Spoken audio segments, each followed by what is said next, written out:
નમસ્તે વિદ્યાર્થી મિત્રો, આજે આપણે ધોરણ 9નો 12મો પાઠ સુભાષિત સપ્તકમ ભણવાનો છે. સુભાષિત એટલે સુંદર ઉક્તિ અથવા બોધ વચન. સંસ્કૃતના સુભાષિતોની અનેક વિશેષતાઓ છે. એક તો આ સુભાષિતો ગાગરમાં સાગર ભરી દેતા લઘુપદ્યો હોય છે, તેથી જનજનના કંઠે ગવાતા રહીને સતત વહેતા રહે છે અને વ્યક્તિને જીવનનું ભાથું પૂરું પાડે છે. બીજું, સંસ્કૃત સુભાષિતો વૈશ્વિક ભાવનાના પોષક અને તોષક છે તથા સાથે સાથે ભારતીય સંસ્કૃતિના ઉદાત્ત વિચારો અને સંસ્કારોના પ્રવાહક પણ છે. આપણા પૂર્વજ વિદ્વાનોએ પોતાની દીર્ઘદ્રષ્ટિથી તે વખતે જે જીવન મૂલ્યોની પ્રાપ્તિ કરી હતી તેને આગામી પેઢી સુધી પહોંચાડવા માટે આ સુભાષિતોની રચના કરી છે અને તે પ્રજાના સુપ્રસિદ્ધ પણ થયા છે. પ્રાચીન સમયના આ સુભાષિતો આજે પણ એટલા જ પ્રસ્તુત છે. આજે પણ તે કોઈપણ જાતના ભેદભાવ વગર દરેક માણસને આદર્શ અને આનંદપ્રદ જીવન જીવવાનો માર્ગ કંડારી આપે છે. ગીરવાણગીરાના અણમોલ રત્ન સમાન 7 સુભાષિતોનો અહીં અભ્યાસ કરીશું અને સાથે સાથે આ સુભાષિતો દ્વારા જે બોધ મળે છે તેને પોતાના જીવનના નિષ્ઠાપૂર્વક ઉતારવાનો શુભ સંકલ્પ કરીશું. તો વિદ્યાર્થી મિત્રો, અહીં સુભાષિતોના મહત્ત્વ વિશે આપણને સમજાવવામાં આવ્યું છે. સુભાષિતો છે એ જીવનની અનેક સમસ્યાઓમાં આપણને મદદરૂપ થઈ શકે એવી જીવનની અનેક બાબતોમાં આપણને મદદરૂપ થાય છે. તો વિદ્યાર્થી મિત્રો, અહીં સુભાષિતોમાં પહેલો શ્લોક છે તમને શ્લોક પૂર્તિમાં પૂછાય છે. શને પંથા શને કંથા શને પર્વત લંઘનમ શને વિદ્યા શને વિત્તમ પંચતાની શને શને. અર્થાત શને એટલે ધીરે ધીરે, પંથા એટલે રસ્તો ઓળંગવો જોઈએ, શને કંથા ધીરે ધીરે ગોદડી સીવી જોઈએ, શને પર્વત લંઘનમ અને ધીરે ધીરે આપણે પર્વતને ઓળંગવો જોઈએ, શને વિદ્યા શને વિત્તમ પંચતાની શને શને. અર્થાત જે વિદ્યા પ્રાપ્ત કરવાની છે એ પણ ધીરે ધીરે પ્રાપ્ત કરવી જોઈએ અને ધીરે ધીરે આપણે પૈસાને પ્રાપ્ત કરવા જોઈએ. આ 5 વસ્તુઓ ધીરે ધીરે પ્રાપ્ત કરવી જોઈએ. તો વિદ્યાર્થી મિત્રો, પહેલા શ્લોકની અંદર ધીરજના ગુણ વિશે આપણને કવિ સમજાવવા માગે છે. બીજો શ્લોક છે શીલમ શૌર્યમ અનઆલસ્યમ પાંડિત્યમ મિત્ર સંગ્રહ અચૌર્ય હરણ્યાની પંચતાની ક્ષયોનિધિ. અર્થાત 5 ભંડાર એવા છે કે જેનો ખજાનો કદી ખાલી થતો નથી. પહેલું શીલ એટલે ચારિત્ર, કેરેક્ટર એ આપણા જીવનનું સૌથી મોટી મૂડી છે.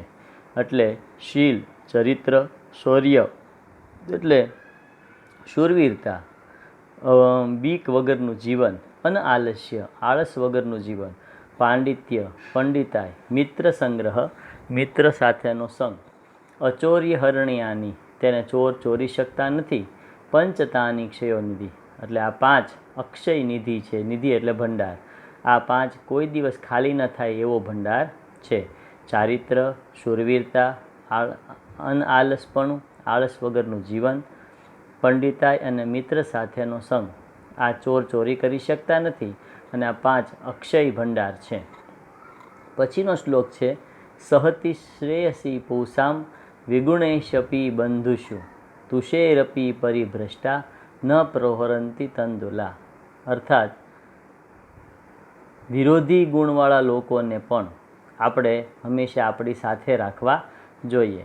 એનો અર્થ થાય છે વિગુણેશપી એટલે વિરોધી ગુણવાળા, બંધુષુ સ્વજનોને આપણા જે સંબંધીઓ હોય એને પણ સહતી સાથે રાખવા જોઈએ. શ્રેયસી પૂષામ એટલે કે આપણા માટે હિતકારક હોય છે. તુષેરપી પરિભ્રષ્ટા ફોતરાથી જુદા પડેલા, તંદુલાહા ચોખા, ન પ્રરોહંતી તે ઉગી શકતા નથી. એટલે કે સહતી શ્રેયસી પૂષામ વિગુણેશપી બંધુષુ તુષેરપી પરિભ્રષ્ટા ન પ્રરોહંતી તંદુલા. જેમ ફોતરાથી અલગ પાડેલા ચોખાઓ ઉગી શકતા નથી, એવી રીતે વિરોધી ગુણવાળા લોકોની સાથે પણ મનુષ્યએ સંબંધ રાખવો જરૂરી છે. સમાજની અંદર સારા ખરાબ બધા લોકો સાથે આપણે સંબંધ રાખવો પડે છે, બરાબર? એટલે તો જ આપણું અસ્તિત્વ ટકી રહે છે.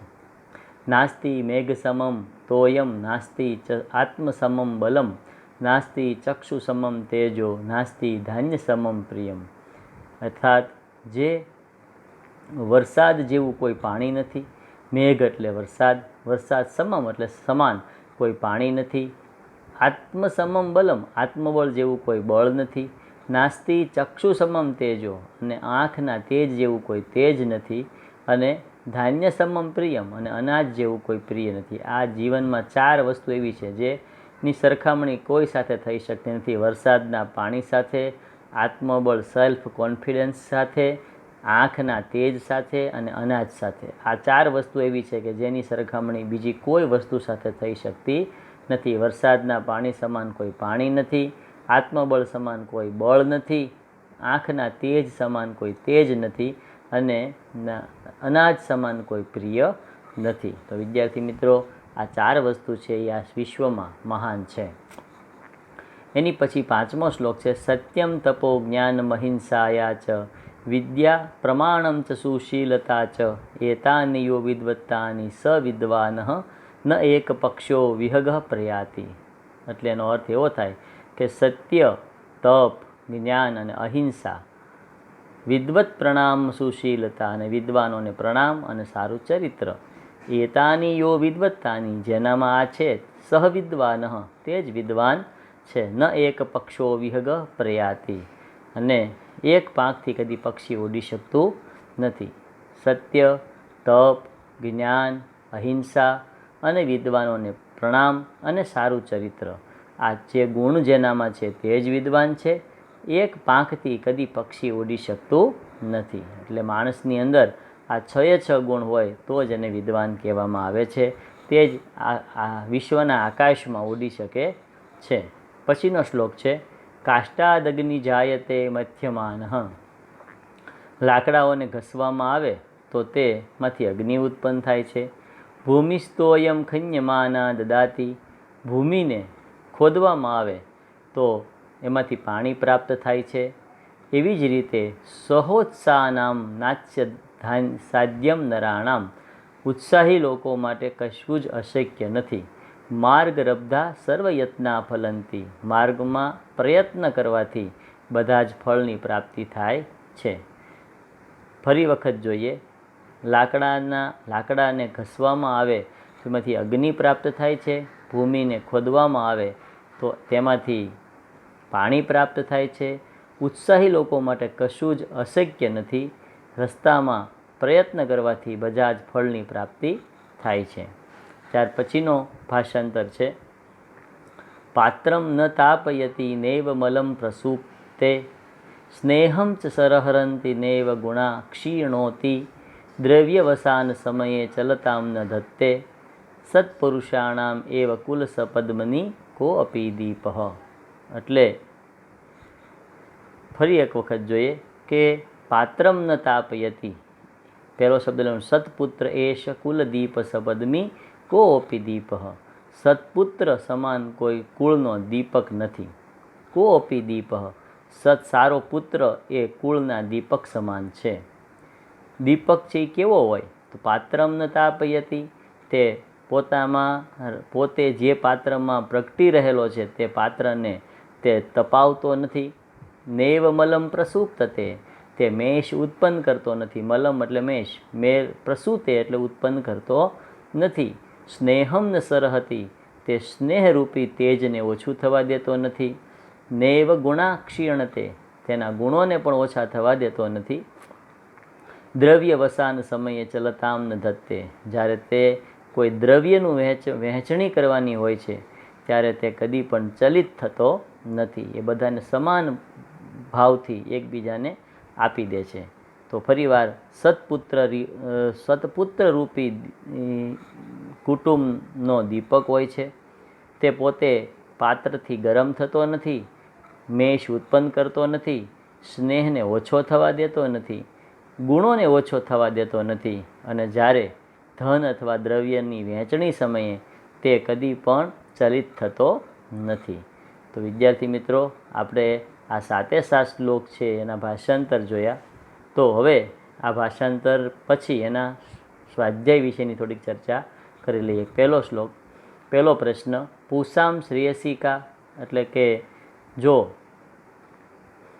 પૂષામ શ્રેયસી કા સન્નિધિ સહતિ સંગતિ સંમતિ, તો સહતિ પૂષામ એટલે કે જે ચોખા છે એ વિરોધી ગુણવાળાનું પણ શું જોઈએ? તો કે સહતિ સાથ સહકાર જોઈએ. ન એક પક્ષો ખાલી જગ્યા પ્રયાતિ, એક પાંખથી શું ઉડી શકતું નથી? વિહગઃ પક્ષી ઉડી શકતું નથી. મેઘ સમમ કિમ ન અસ્તિ, વરસાદ સમાન શું નથી? તો તોયમ પાણી, વરસાદના પાણી સમાન કોઈ પાણી નથી. કુલસપદમી એક દીપઃ, કુળના દીપક સમાન કોઈ દીપક નથી. અને સત્પુત્ર દીપઃ, સત્પુત્ર રૂપી કુળનો દીપક છે. કેશામ નરાણામ કૃતે કિમપી અસાધ્યમ નાસ્તિ, અને નરાણામ કૃતે કિમપી અસાધ્યમ નાસ્તિ એટલે કે કેવા માણસ માટે કોઈ પણ બાબત અસાધ્ય કે અશક્ય નથી? તો કે સોહોત્સાહ નામ, જે ઉત્સાહી લોકો છે એના માટે કોઈ પણ બાબત અશક્ય નથી. આટલી વાત આપણે આમાં રાખીએ. 2-3 શ્લોક, 2 પ્રશ્નનો જવાબ લઈ લઈએ. વિહગ શબ્દસ્ય પર્યાય શબ્દ કહ. વિહગ એટલે પક્ષી, એનું સંસ્કૃતમાં સમાનાર્થી શબ્દ થાય છે ખગઃ. અને આ પાઠમાં પાણી માટે કેવો શબ્દ વપરાયો છે? તો કે તોયમ, એવો શબ્દ પ્રયોગ થયો છે. પછી ઘણા સવાલ જવાબ ને એવું બધું છે, પણ આપણે આટલી બધી વાત આમાં કરશું નહીં. તમે તમારી વર્કબુકમાંથી નવનીતમાંથી આના સવાલ જવાબો શોધી શકો છો, અને ન સમજાય તો મને ફોન કરીને પાછું પૂછી પણ શકો છો. તો વિદ્યાર્થી મિત્રો, આટલી વાત આપણે રાખીએ છીએ આમાં. આગળની વાત છે એ ફરી આગળના લેક્ચરમાં કરશું. નમસ્તે, આવજો.